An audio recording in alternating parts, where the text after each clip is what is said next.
Babak fase grup Liga Champions tak terasa sudah setengah jalan, namun belum ada satupun tim yang memastikan lolos. Menata babak 16 besar, semua tim kini mulai berhitung seberapa besar peluang mereka untuk memastikan lolos, karena semua kemungkinan masih bisa terjadi hingga match day terakhir. Lantas, bagaimana hitung-hitungannya? UEFA mengeluarkan data persentase yang mereka ambil pasca berakhirnya match day 3 Liga Champions. Data statistik tersebut ternyata adalah data akumulasi dari hasil Liga Champions setelah match day 3 sejak 20 tahun silam, atau tepatnya hasil hitung-hitungan sejak musim 2003-2004. Alasan UEFA menampilkan data tersebut tiada lain adalah untuk memprediksi siapa yang akan melaju ke babak berikutnya setelah match day 3. Karena menurut UEFA, hasil selama match day 3 ini sudah mulai bisa menjadi acuan siapa saja yang berpeluang untuk lolos ke babak 16 besar. Jika melihat data UEFA tersebut yang diprediksi lolos ke 16 besar, yakni tim-tim yang sudah sapu bersih 3 laga awal dengan kemenangan, kemungkinan lolosnya 100%. Musim ini ada 4 tim yang sudah menyapu bersih 3 laga dengan kemenangan. Mereka adalah Bayern Munchen, Real Madrid, Manchester City, dan Barcelona. Tim-tim tersebut melaju sendirian di grupnya masing-masing. Artinya pesaing mereka di grup poinnya lebih rendah dari mereka.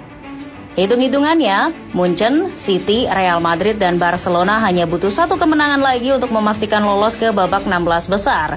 City akan menghadapi lawan mudah di Etihad yakni Young Boys di match day 4. Di atas kertas, harusnya pasukan Pep sudah bisa lolos dengan mudah ke 16 besar saat menghadapi Young Boys. Sedangkan Munchen harus menghadapi Galatasaray di Allianz Arena. Peluang pasukan Tuchel juga terbuka lebar untuk lolos di match day 4. Pasalnya saat away ke Galatasaray saja di Rotten mampu menang 3-1. Tapi Munchen juga harus tetap waspada terhadap Galatasaray.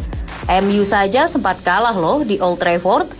Sementara Real Madrid di match day 4 hanya akan menghadapi Braga di Bernabeu. El Real juga seharusnya dengan mudah meraup 3 poin dan memastikan lolos ke 16 besar lebih cepat. Pasalnya, El Real di kandang Braga pun sudah mampu menang 1-2. Barcelona juga serupa, di match day 4 mereka hanya akan menjamu Shakhtar Donetsk yang sudah mereka kalahkan di pertemuan pertama 2-1. Seharusnya pasukan Xavi juga bisa cepat memastikan diri lolos ke 16 besar di laga tersebut.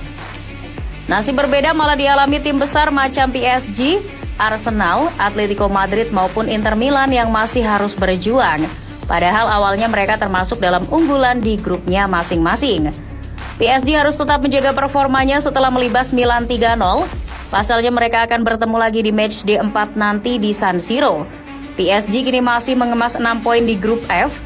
Kalau menurut UEFA persentase kelolosannya adalah 83%. Sekarang, tergantung PSG. Kalau bisa meraup 3 poin di San Siro, Le Parisien bisa semakin berpeluang untuk lolos dari grup neraka ini.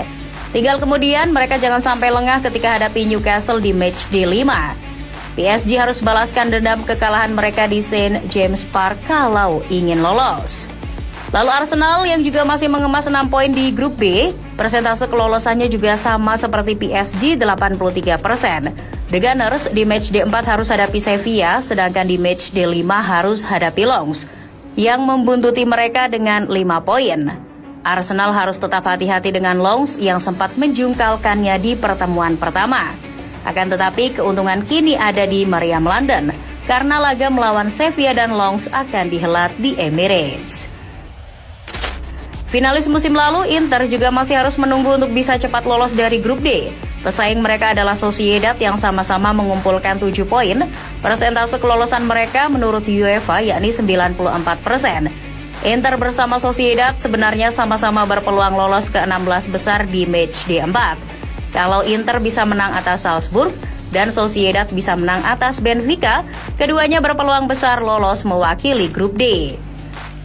Di grup E justru ketat persaingannya antara 3 tim teratas yakni Feyenoord, Atletico Madrid, dan Lazio. Masing-masing mengumpulkan poin 6, 5, dan 4. Sisa 3 laga ini bisa sangat menentukan bagi 3 tim teratas tersebut untuk lolos. Sebenarnya yang nasibnya lebih mengenaskan adalah AC Milan. Setan merah dari Italia ini ternyata tak kuat menahan panasnya grup neraka.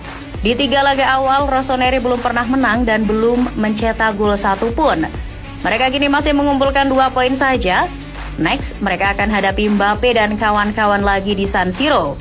Memang berat rasanya bagi pasukan Pioli untuk lolos, tapi tenang, meski menurut UEFA persentase kelolosannya hanya 16%, tapi semua masih bisa terjadi. Berkaca pada Atalanta di musim 2019-2020, di babak grup yang diisi City, Shakhtar Donetsk dan Dinamo Zagreb, mereka nyatanya bisa lolos setelah di 3 pertandingan awal tak bisa menang. Dibantai Zagreb 4-0, kalah 1-2 atas Shakhtar dan dihajar Manchester City 5-1. Tapi di matchday 4, 5, dan 6 mereka secara mengejutkan mampu bangkit. Inter KW itu akhirnya bisa lolos sebagai runner-up grup dengan koleksi 7 poin. Harusnya Milan bisa meniru Atalanta. Mereka setidaknya harus menahan PSG di kandang, syukur-syukur bisa menang. Kemudian di matchday 5 dan 6 mau tidak mau harus bisa meraup poin penuh ketika menghadapi Newcastle dan Dortmund. Harusnya, sebagai klub berpengalaman, Milan bisa melakukannya. Atalanta saja bisa, masa Milan tidak? Apalagi dulu Atalanta poinnya 0 dari 3 laga, sedangkan Milan sudah koleksi 2 poin. Lalu yang kemudian dinanti nasib kelolosannya ke 16 besar adalah MU. Setelah hanya mengumpulkan 3 poin dari 3 laga, nasib mereka melaju dipertanyakan. Persentase kelolosannya menurut UEFA hanya 22%. Namun, kembali semua masih bisa terjadi. Red Devils bisa meniru apa yang dilakukan Leverkusen di musim 2016-2017. Ketika itu, Leverkusen bisa lolos meski hanya kumpulkan 3 poin dari 3 laga awal. Lawan mereka juga merata secara kekuatan seperti Monaco, Spurs, dan CSKA Moskow. Setelah seri di 3 laga awal, Leverkusen mampu bangkit dengan mengumpulkan 7 poin di 3 laga sisa. Menang lawan Spurs dan Monaco, serta seri melawan CSKA Moskow. MU sebenarnya masih bisa memiliki peluang seperti itu asalkan melawan Copenhagen dan Galatasaray mereka bisa sapu bersih kemenangan. Kalaupun MU melawan Munchen kalah, kuncinya adalah Galatasaray juga harus kalah oleh Munchen. Dengan skenario itu, MU bisa lolos paling tidak sebagai runner-up.